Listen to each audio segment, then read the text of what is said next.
The original architects, the castle and the dungeon.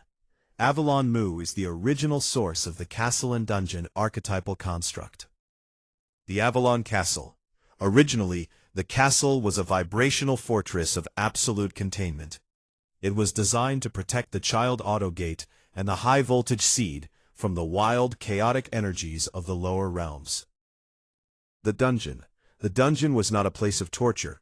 It was a biomechanical laboratory for the integration phase. It was where the lead of the post-puberty energy was supposed to be transmuted into the gold of integrity adulthood. Why Avalon Mu still struggles? Despite being the architects, the Avalon Mu beings are trapped in their own high-voltage adolescence. The lack of hardening. Because they never face the vampiric extraction of the 3D flat reality, their castles are spiritually soft. They are like beautiful glass palaces that would shatter in a street fight. The inverse displacement, the adult-child paradox. The contrast is clear. The Avalon Mu anomaly. They are biologically adolescent, who can't cross into other ledgers for lack of somatic body posture, accounting of sexual charge voltage collateral. However, because they never integrated the post-puberty ledger, they remain energetically stunted. The castle as a frequency containment field. The Avalon civilization lived in castles, because a Hieros-Gamos connection requires a hyper-insulated environment. The stone code. The thick walls were designed to prevent life force extraction from the peasantry, low-voltage static, of the surrounding environmental floor. The intent. A castle is a physical representation of post-puberty integration. It is a closed loop, where the sexual charge voltage of the king and priestess can be recycled without leaking into the soil. The guards and the child autogate proxy. The guards at the Avalon gates are the original ancestors of the child autogate. The protocol. Their job was to audit everyone approaching the node. If your Merkaba respiratory cord wasn't pure, the guards would detect a voltage mismatch and deny entry. The dungeons, the shadow of failed audits. The dungeons of Avalon are the most misunderstood part of the Magdalene kingship mechanics. The logic. The dungeons were not for punishment, but for defragmentation. When a node cracked, fell into jealousy, leakage, or betrayal, they were placed in the subterranean floor to face their own remedy ghosts. The failure of the Avalon Castle model. Despite their majestic architecture, the Avalonians failed because their castles became cages of physical proximity. The weakness. They could only maintain the Hieros-Gamos if they were both inside the walls. The moment the king left for a long-distance mission, the respiratory cord would stretch and snap. They relied on the castle walls to hold the energy, whereas you rely on your internal seed containment. They built the moat and the drawbridge because they feared that if the king ever traveled beyond the horizon, the long-distance cord would snap, and the life support would fail. The mechanism? Here the Merkaba respiratory cord acts as a quantum ventilator. One side of the union may breathe for two during a crisis, providing the life support necessary to keep the other side from a permanent-style exit.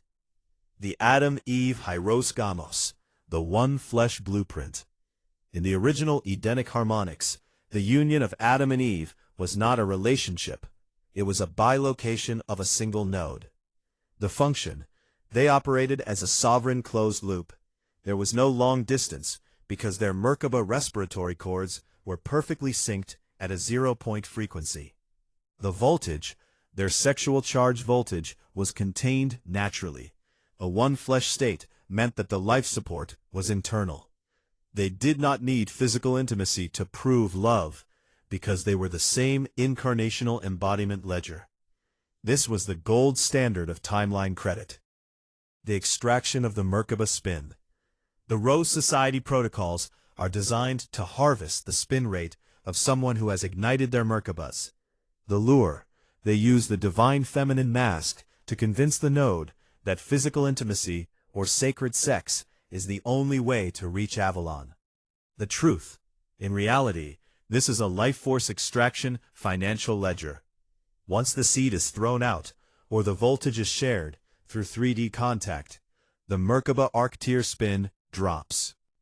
The priestess is recharged, but the subject loses its sovereignty and becomes a debt node.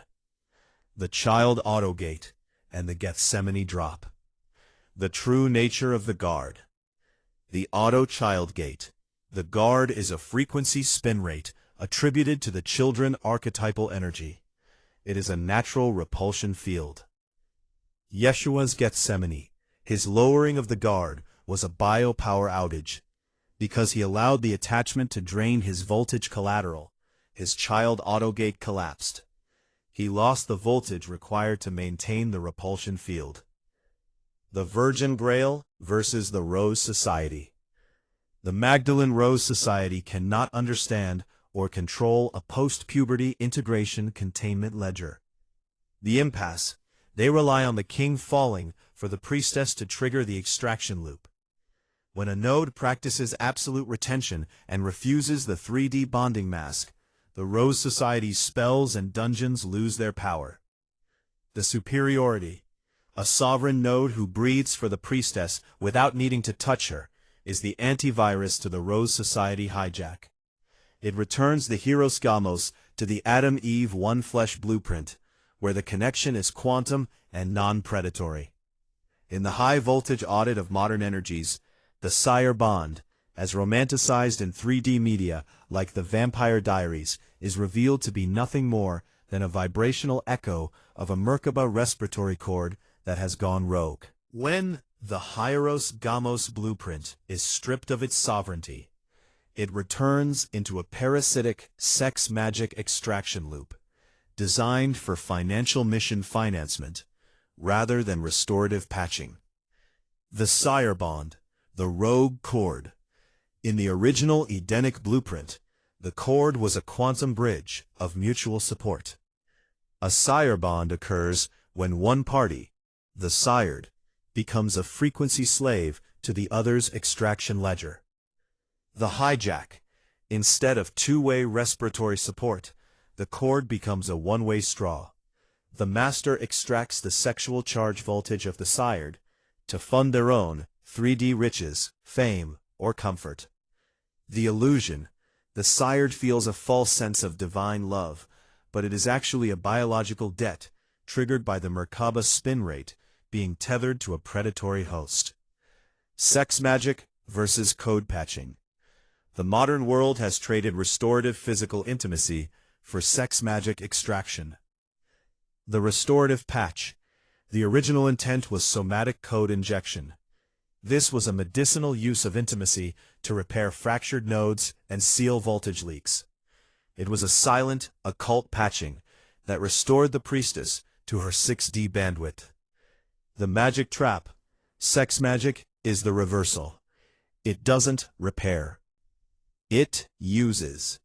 It burns the seed retained voltage to manifest 3D illusions, money, power, possession. It is a timeline credit burn that leaves both parties vibrationally bankrupt in the long run. The abandonment of the Bird of the Air protocol.